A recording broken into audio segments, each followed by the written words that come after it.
Maschinen laufen. Und jetzt warte ich auf die Anweisung des Captain. Immer wieder dieselben Sachen, die man machen muss. Das ist da drüben ja noch mal fest.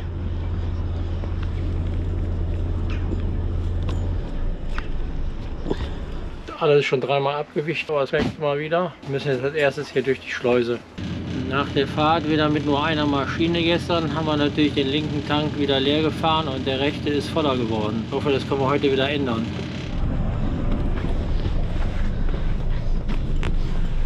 Ich warte jetzt auf die Anweisung von dir. Ja, es macht ja wenig Sinn, wenn wir jetzt vorfahren, ne?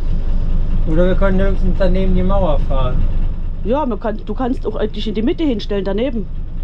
Machen die anderen ja auch. Haben die ja alle gemacht jetzt. Ist total windstill heute. Ja. Also von daher, ich mache jetzt vorne lose. Ja, dann mach einfach. Und hinten gebe ich dir schon mal rüber. Ja. Erstmal gebe ich dir hinten rüber. Pass auf, das ist noch dran. Bei Windstille macht das richtig Spaß. Da muss man gar nicht viel machen. Ach, ist das gigantisch. Im Gegensatz zu gestern.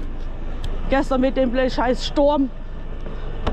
Heute macht man das so ganz easy, so ganz locker stecke ich das weg.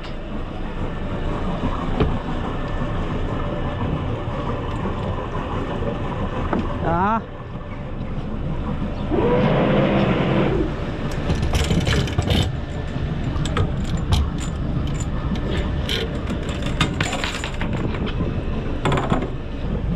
Fender hoch. Als erstes passieren wir eine Schleuse. Dafür muss ich die Fender natürlich wieder hoch machen.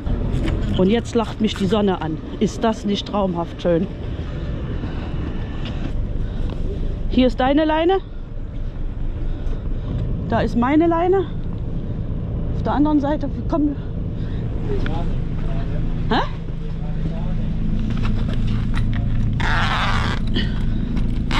Passen so viele Boote rein? Oh.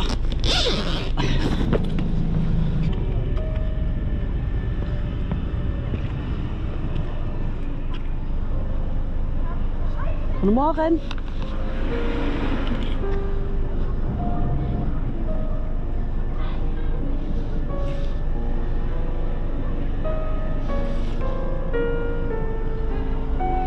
So, ist okay? Okay, danke.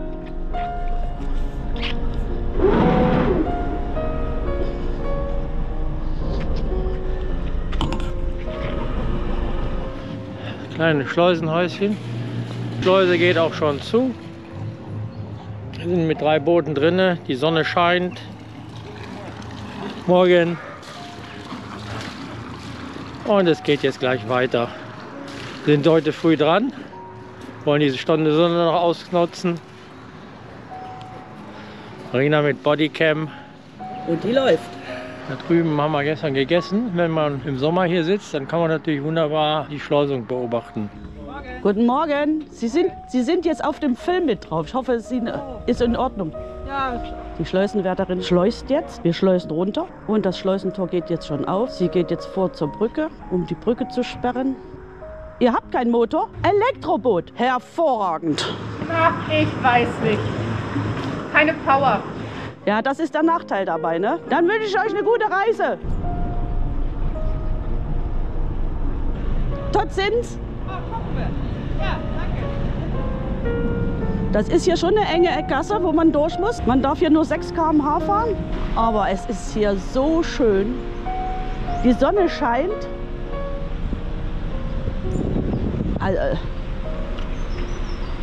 Es ist hier ein sehr schönes Revier. Die Menschen leben hier schön am Wasser, können die Boote beobachten. Im Sommer ist hier immer viel, viel los. Jetzt haben wir richtig schönes Wetter. Oh, Sonnenschein, ist das schön. Der Nachteil ist, dass das Boot permanent anläuft und wir immer wieder wischen müssen. Aber man kann es nun mal nicht ändern. Kahlenberger Gracht zu fahren ist einfach ein Traum. Man darf jetzt zwar nicht schnell fahren, aber dafür ist hier so wunderschön, tolle Häuser links und rechts. Und dass es richtig erholsam und entspannt ist, hier lang zu fahren. Also wer hier wohnt, der wohnt romantisch. Der Herbst hat auch seine schönen Seiten. Die Bäume verfärben sich alle. Das Problem ist, mit 2 Motoren ist das gar nicht so einfach, nur mit 6 km/h zu fahren. Da muss Jürgen nur noch mit einem Motor fahren, sonst sind wir einfach zu schnell. Die Jahreszeit schwimmt tatsächlich noch einer am Fluss, allerdings hat er natürlich einen Anzug an. Das ist schon frisch. Da sind die Hühner, da gibt es bestimmt lecker frische Eier. Ja, hier ist wieder Treibgut. Irgendwelche Komplikationen? Nee, ich habe jetzt gedacht, ich muss ja eigentlich nicht mit der rechten, sondern ich muss mit der linken Maschine fahren.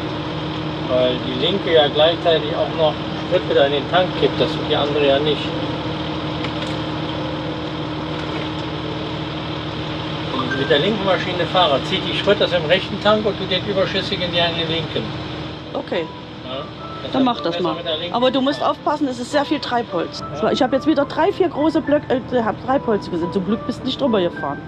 Jetzt kommt hier ein Rastplatz, wo man 2 Nächte verbringen kann. Da hat man natürlich keinen Strom, aber man liegt hier schön in der Natur.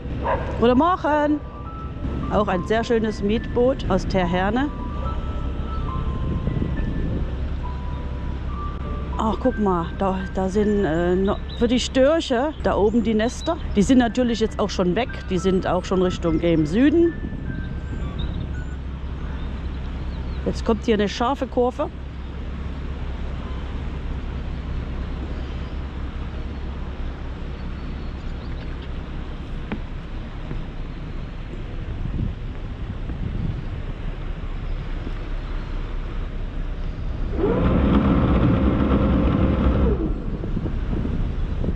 Wir fahren nur mit einer Maschine, deswegen benutzt der Skipper jetzt das Bugstrahlruder, sonst kommt man nicht um die Kurve. Aber mit 2 Maschinen sind wir einfach zu schnell. Also wenn man da hinten in den See möchte, da ist so ein kleiner See, dann kommt jetzt hier so eine kleine Brücke, die man wahrscheinlich nur händisch bedienen kann. Ja, da ist eine Kette. Da muss man an der Kette ziehen, um die Brücke hoch zu machen. Ob man das selber machen darf, weiß ich nicht. Aber für uns ist der Eingang ja sowieso viel zu klein. Hier ist es immer ganz eng.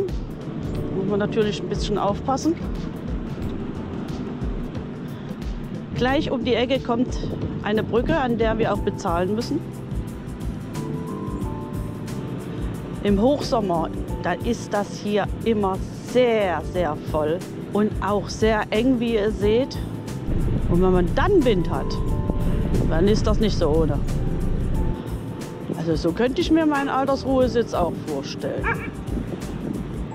Häuschen am Wasser, Anlegesteg fürs Boot. Wie gepflegt das hier immer alles aussieht. Da könnten sich manche bei uns eine Scheibe abschneiden. Ach, der Hund, als wenn er betteln würde. Der sitzt da, hat Bootkino. Na, du Kleiner. Wir haben schon Rot-Grün. Die Brücke geht schon hoch. Du hast gesagt 2,20?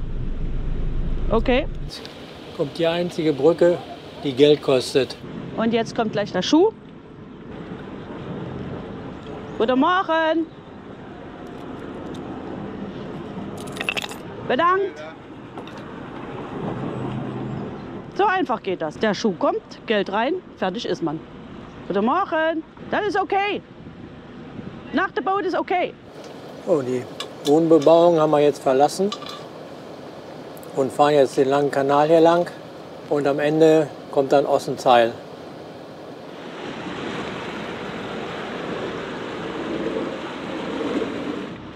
Jetzt erreichen wir Ossenseil. Den Hafen von Ossenseil haben wir auch schon sehr oft gelegen. Ossenseil hat auch gleichzeitig noch einen Campingplatz. Aber viele Boote haben sich jetzt nicht mehr hierhin verirrt. Man merkt, die Saison geht zu Ende. Es ist nicht einfach.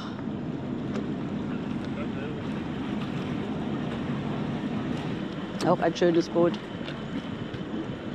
An der Brücke ist ein Trempel gemacht worden, sodass im Endeffekt keine Dickschiffe mehr hier durchkommen. Also viel breiter darf man nicht sein. Wie man sieht, ist hier eine Gabelung.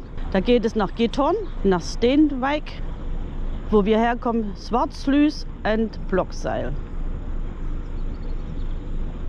Bitte einmal Rot-Grün. Ich hoffe, die lassen uns jetzt hier in Ossenseil an der Brücke nicht zu lange warten. Hast du Leerlauf? Natürlich habe ich Leerlauf. Ja, weil du dem immer näher kommst. Ja, das ist Treiben, nennt man das. Jetzt wird rot-grün.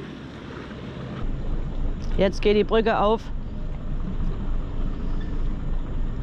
So eine kleine Schlupe hat natürlich den Vorteil, die fährt einfach unten durch. Wie ihr seht, maximale Durchfahrt ist Länge 20 Meter, Breite 4,50 Meter.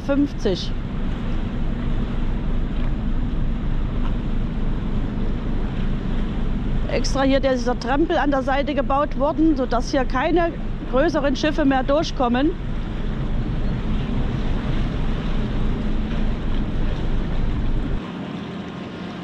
So, das Nadelöhr haben wir auch passiert. Offline. Schickes Boot.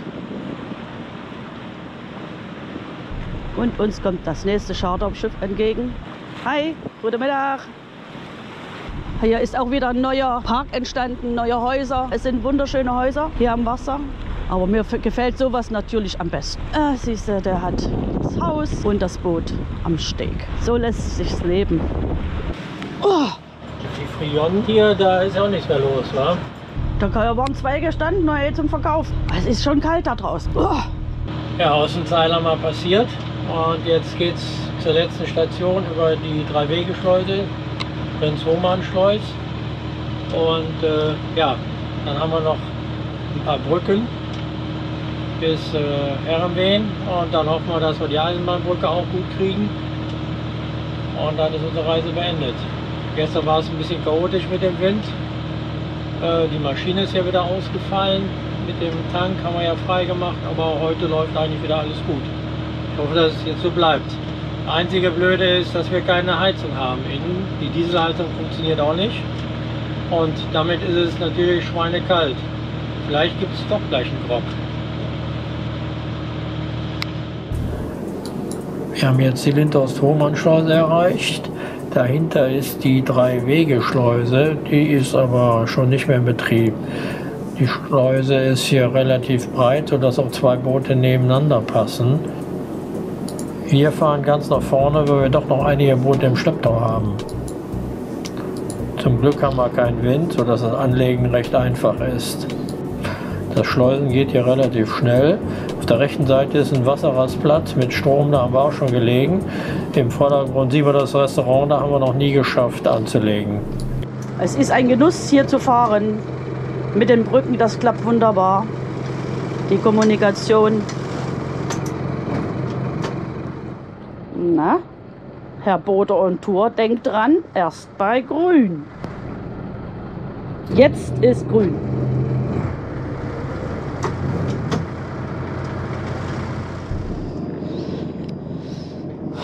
Vorerst einer der letzten Brücken mit. Dann kommt erstmal eine ganze Weile nichts. Dann können wir einfach mal so durchfahren. Kleiner Blick nach hinten. Unsere Wegbegleiter sind natürlich auch mit dabei. Und es ist unwahrscheinlich kalt. Unser Beitrag zur Energiekrise. Alleine durch Fahren haben wir den linken Tank jetzt wieder voller gemacht. Haha, gewusst wie, ne? Ja, das war jetzt die letzte Brücke vor Herrenwehen. Da haben wir noch zwei kleine Brücken. Dann geht es über den langen Kanal, da kommen ein paar Autobahnbrücken, da ist es nicht so problematisch. Und dann haben wir auch die Eisenbahnbrücke. Und wenn die aufmacht, dann sind wir beim Piet. Das heißt, es geht heute noch nach Hause. Ohne Heizung macht das auch keinen Spaß. Auch der Grog hat nicht wirklich jetzt meine Füße warm gemacht. Zum Glück haben wir die Infrarotheizungen in jedem jeweiligen Schlafzimmergemach. Ja, das hat jetzt 10 Euro gekostet, die Nacht in Lobseil mit Strom, damit wir die Infrarotheizung in den Schlafzimmern nutzen konnten und wenigstens ohne Frieren schlafen konnten. Die zweite Route von Lobseil nach Herrenwehen habe ich ja im Pad eingegeben und ich sehe jetzt auf der Route noch 31 Kilometer. Das heißt, wir fahren gerade 12,5. Das heißt, mit Brücke, allem brauchen wir mindestens noch 3 Stunden. Ja, in den 3 Stunden kann ich ja noch ein bisschen rumwerkeln und putzen und Wie ihr seht, habe ich natürlich auch wieder voll zu tun. Ich habe den Kühlschrank abgetaut und muss natürlich auch das Innere vom Kühlschrank alles sauber machen. Das bisschen Haushalt, die sagt mein Mann. Tue ich mal ein Schnapslager. Wir haben ja auch ein Schnapslager. Das zeige ich euch natürlich auch. Die Brom hat wunderschöne Schränke. Schwupp. Schwupp. Ja, den Jäger haben wir auch nicht geschafft. Hier seht ihr die Weine, Rum und was es so alles gibt. Und hier sind meine ganzen Gläser. Damit das nicht ganz so klirrt, habe ich da immer solche Küchenrollen dazwischen gepackt, wenn wir dann schnell fahren, damit es nicht klirrt. Es sieht ein bisschen wüst aus, muss ich noch aufräumen. Die Angeln hängen hier so weit im Wasser, da sind riesige Ruten. Der da vorne fährt jetzt dicht am Ufer lang. Hörst du jetzt mal auf zu quatschen? Du machst mich ganz nervös. Ich denke immer, du willst was. Wie sagt der jetzt hier da vorbeifährt, der macht die Angler alle platt. Ja. Die will auch schnell nach Hause. Da ist kalt, Jürgen. Die kommt vom Teugemeer, ne? Du fährst jetzt rechts, ne? Wir fahren jetzt rechts. Hier oben im Friesland ist doch noch eine Menge los. Viele Charterboote sind noch unterwegs. Ich glaube, das ist auch wieder ein Charterboot, oder? Ja, Klappstühle, Charterboot aus Negg. Dann biegen wir auf den Kanal ein, hier Richtung Herrenwehen. Der Kanal ist jetzt sehr schmal und dadurch erzeugen wir natürlich eine große Welle, wenn wir zu schnell fahren. Deshalb müssen wir also jetzt hier wieder mit reduzierter Geschwindigkeit fahren. Naja, Alkohol am Steuer. Aber es ist mein Wein. Mein Skipper hat einen Kaffee getrunken. Aber ich habe noch ein bisschen Restwein gehabt von gestern Abend und den muss ich natürlich noch austrinken. Ich möchte natürlich die Alkoholvorräte aufbrauchen. Ja, ich möchte den Karton, wo noch 1, 2 Gläser drin sind, nicht mit nach Hause nehmen. Das ist Quatsch. Von daher trinke ich das jetzt hier während der Fahrt, weil ich muss ja nicht fahren nachher, sondern mein Skipper fährt. Wie ihr sehen könnt, habe ich natürlich auch die Gardinen im Salon abgemacht. Im eigenen Bereich haben wir die schon erneuert. Mein Stoffmann des Vertrauens auf dem Markt in Langenfeld freut sich schon, dass auch der Salon neu gemacht wird. Und dafür nehme ich die natürlich alle mit, damit er Muster hat, wie er sie schneidern muss. Ja, wir fahren jetzt durch den schmalen Kanal Richtung Herrenwehen. Und da kommt noch nach der Kurve noch eine kleine Brücke. Und dann sind wir am Hauptkanal.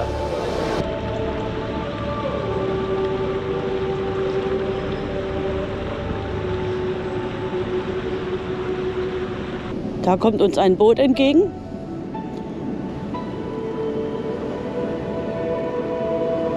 Schönen Urlaub wünsche ich euch. Und ich sage es jetzt noch einmal. In Friesland läuft das wunderbar. Und mein Skipper macht das sowieso hervorragend.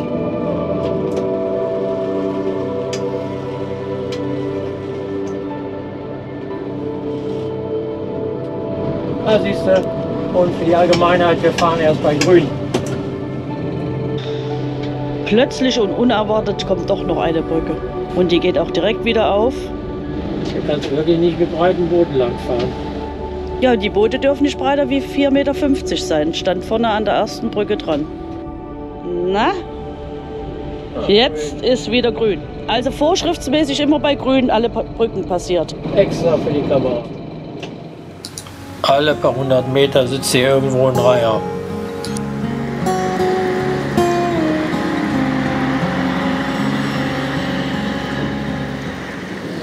Da vorne kommt jetzt gleich die Eisenbahnbrücke.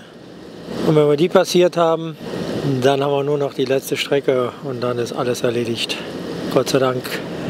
Ja, da gibt es noch hier eine Menge Rasenmäher, die hier einfach so rumlaufen.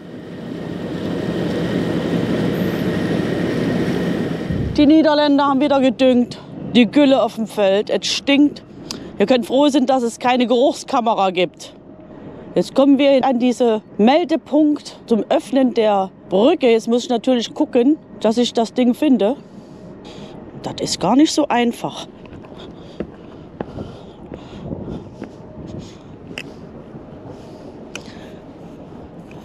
Da ist so ein Mini-Knopf, Mini-Knopf.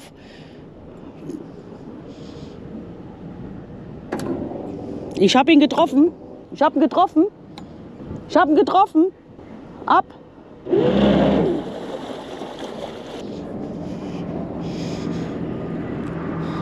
Jetzt wisst ihr auch, auf was diese Stöcke gut sind. Wir müssen da hinten durch die Brücke jetzt. Ich habe den Knopf getroffen. Mein Skipper dreht. Linke Maschine vorwärts, rechte Maschine rückwärts und wir drehen uns im Kreis, ohne das Buchstabenruder benutzen zu müssen. Ja, da hinten kommt noch ein Zug und nach dem Zug könnte es sein, dass wir grün kriegen. Normal läuft das hier richtig super.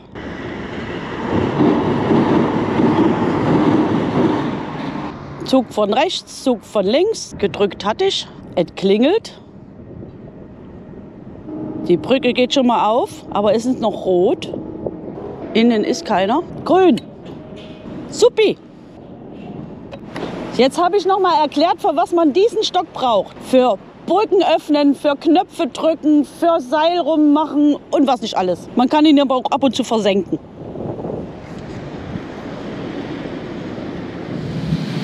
Der letzte Kilometer noch.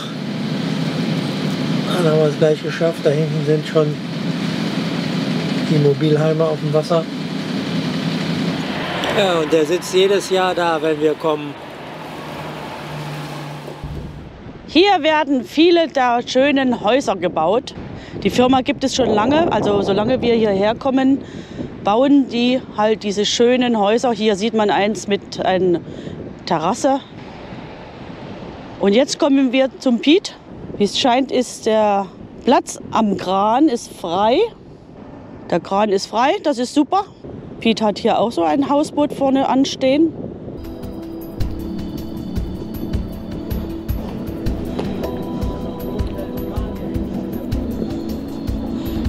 Das Ungeheuerboot steht immer noch hier. So, lass dich langsam reintreiben.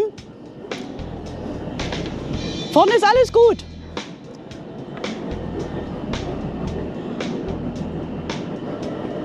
Kleines Stück nach hinten. Ich bin gleich an Land.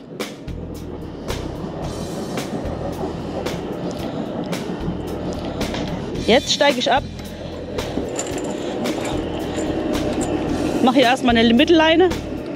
Schwupp, schwupp.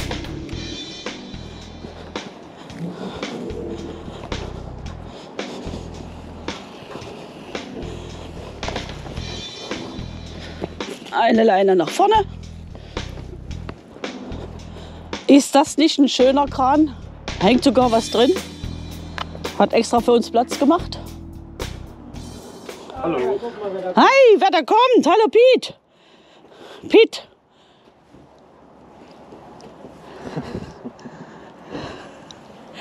Okay. Ein Streaming. Yes. Okay. Du bist jetzt mit am Film. Hatte ich erst even meine Haare und alles. Ich wollte gerade sagen, wenn du das nicht möchtest, dann machen wir das nicht. Oh, das macht mir nichts. Dann ist es gut. Jetzt wird das Boot ausgeräumt, die letzten Sachen. Ich habe schon sehr, sehr viel mitgenommen. Oh. Der Claudia und Frank haben uns das Auto ja hier hingestellt. Das ist ja der tolle Service. In diese Halle wird unser Boot kommen.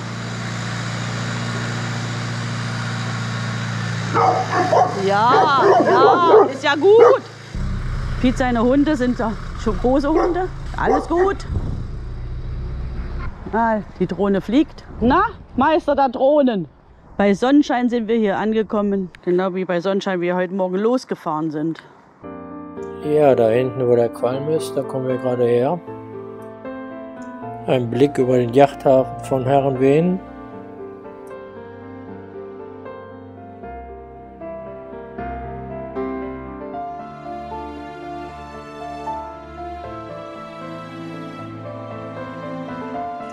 Es ist überraschend, wie nah der Yachthafen an unserem Winterlager liegt. Nur über die Bahn und man ist schon da.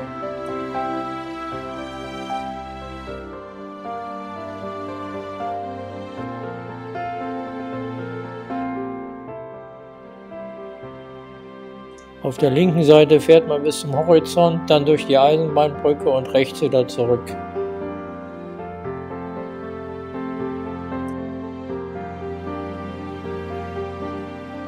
Und da liegen wir vom Kran und warten drauf, dass wir in die Halle kommen. Das war die letzte Fahrt für dieses Jahr. Na, fang die Drohne!